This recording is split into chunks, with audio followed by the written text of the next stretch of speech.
안녕하십니까. 저는 경희대학교 미래인재센터에서 그 진로 및 취업 관련 그 강의 및 1대1 상담을 담당하고 있는 김준환 교수입니다. 저는 모 대기업에서 25년간 인사를 담당하였습니다. 교수님 만나서 반갑습니다. 오늘은 밸런스 게임을 진행해 볼 건데요. 제가 제시해드리는 두 상황 중에서 그나마 어떤 상황이 좀 더 나은 상황인지 선택을 해주시면 되고요.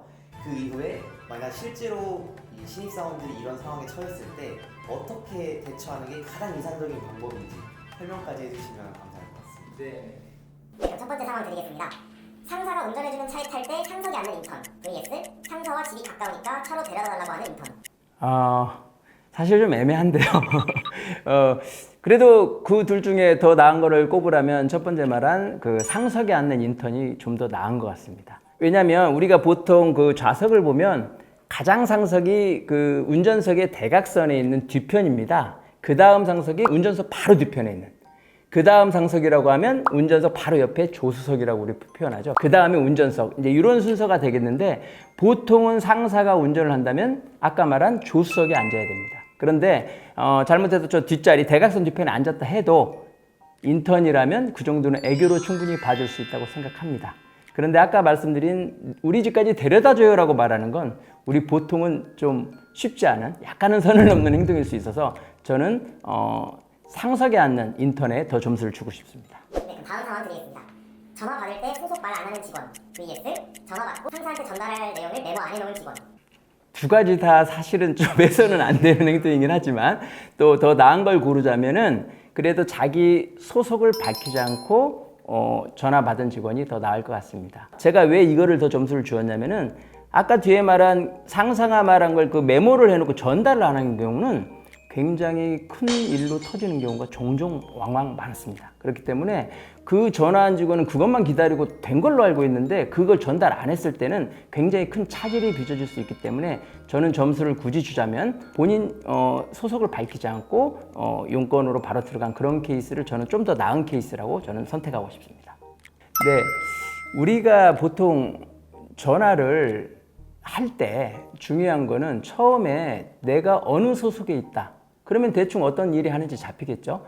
그런데 그 중에서도 좀 더 구체적인 담당 업무는 무엇이다 라고 말하면 이 범주구나 라고 예측이 됩니다. 그래서 먼저 본인의 소속과 담당하고 있는 직무를 얘기를 하고 큰 맥락이 어떤 건지 그 다음에 중간 정도 일이 뭔지 그래서 마지막으로 결국 요구하는 건 뭔지 그 디테일로 이런 순서로 갈 때 가장 이해가 편합니다. 근데 전화를 또 받는 경우를 한번 생각해 봅시다. 전화를 받는 경우에는 일단 본인이 확실히 응답해 줄 수 있고 큰 임팩이 주변에 미치지 않는 거라는 판단이 드는 거는 즉답을 해주면 되겠죠. 하지만 의외로 어떤 일을 된다고 했을 때 나중에 안 되거나 해서 큰 일을 그르치는 경우가 굉장히 많습니다. 조금이라도 헷갈릴 때는 제가 요거 좀 논의해보고 알아보고 다시 연락드리겠습니다 하고 일단 메모를 좀 디테일하게 한 다음에 전화를 끊는 것이 가장 현명한 전화 대처 방법이라고 생각합니다. 다음 질문 드리겠습니다. 고기 앞에서 손 하나 까딱 안 하고 받아먹기만 하는 직원 vs 자기가 굽겠다고 했는데 고기 다 태우는 직원. 우리가 그냥 얼핏 들어봤을 때는 뭔가 신입이니까 내가 하겠다고 적극성을 보이는 그 두 번째 케이스가 더 잘한 행동 같지만 결과를 다 태워 먹었지 않습니까? 그러면은 상당히 그 회식 자리가 좀 그렇습니다. 그래서 일단 본인이 잘 할 줄 모르면 그냥 나서지 말고 하는 거를 받아먹되 하는 걸 열심히 보는 겁니다. 그리고 자기가 좀 해본 다음에 어느 정도 익숙해졌을 때 제가 하겠다고 적극성을 보인다면 아주 이쁨을 받을 수 있다고 생각합니다. 그래서 방금 말한 케이스는 내가 충분히 잘할 수 있을 때는 해도 되는데 적극성을 갖고 그렇지 않을 때 태워만 먹기만 하는데 내가 적극성을 보인다.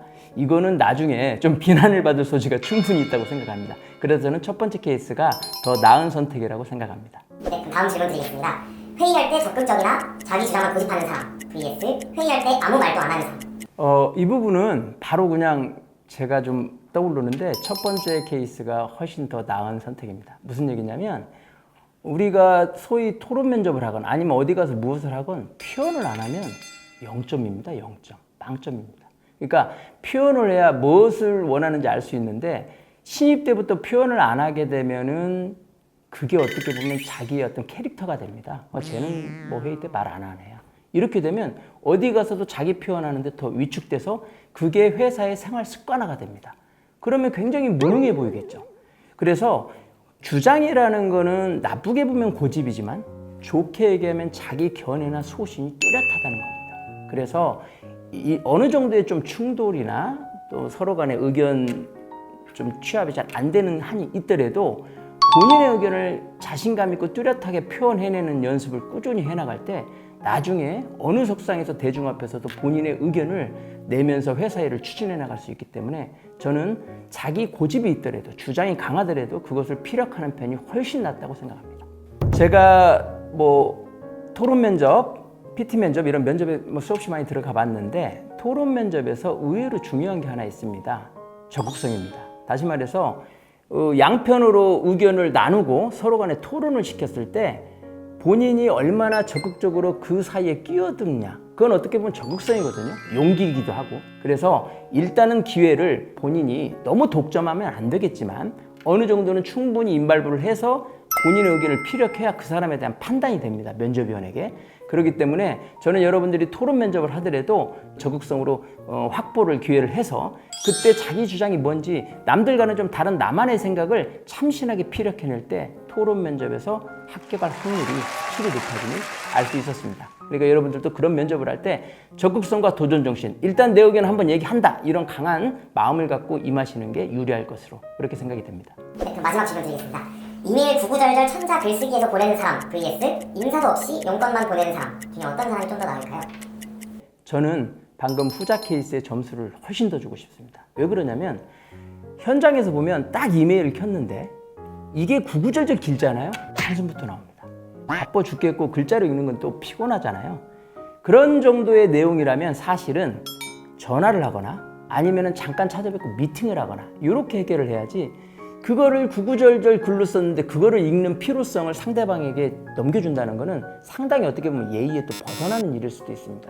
본인이 처음에 어느 소속이고 어떤 직무를 담당한다는 걸 먼저 밝히고, 그 다음에 보낼 때 제목만 보면 아, 이게 어떤 내용이구나 라는 범주를 알 수 있는 내용으로 키워드로 제목을 설정을 하고, 그래서 본인의 소속과 무엇을 담당하는지 그 업무를 밝힌 후에 본인이 말한 그 사안에 대해서 큰 맥락이 이렇습니다. 근데 중간에 지금 이 정도 되는 일입니다. 디테일은 지금 이게 좀 결정이 필요합니다. 이런 식으로 해서 끝마무리는 바쁘시겠지만 신경 좀 써주십시오. 부탁 좀 드립니다. 이렇게 끝맺음하는 게 가장 바람직한 이메일 보내는 법입니다. 네, 오늘 교수님 모셔서 밸런스 게임 진행해봤는데요.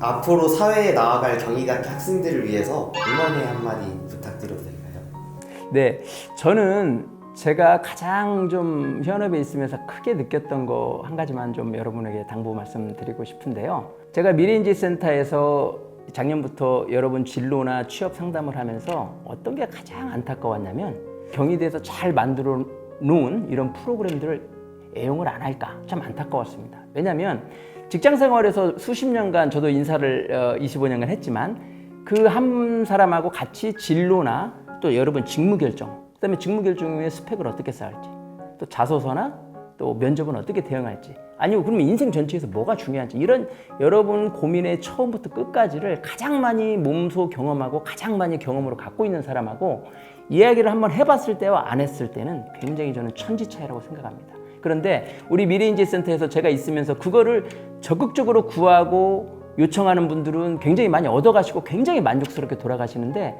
미래인지센터에 어떤 프로그램이 있는지도 모르고 4학년 졸업하는 그런 분들도 많으시더라고요. 그래서 저는 항상 경희대 어느 대 출신이 중요하냐, 전 들이대 출신이 최고라고 우스갯소리로 많이 얘기합니다. 그래서 여러분도 인생에서 가만히 있는 것보다는 적극적으로 뭔가 트라이하고 들이댔을 때 얻어지는 것이 3, 4배가 많습니다.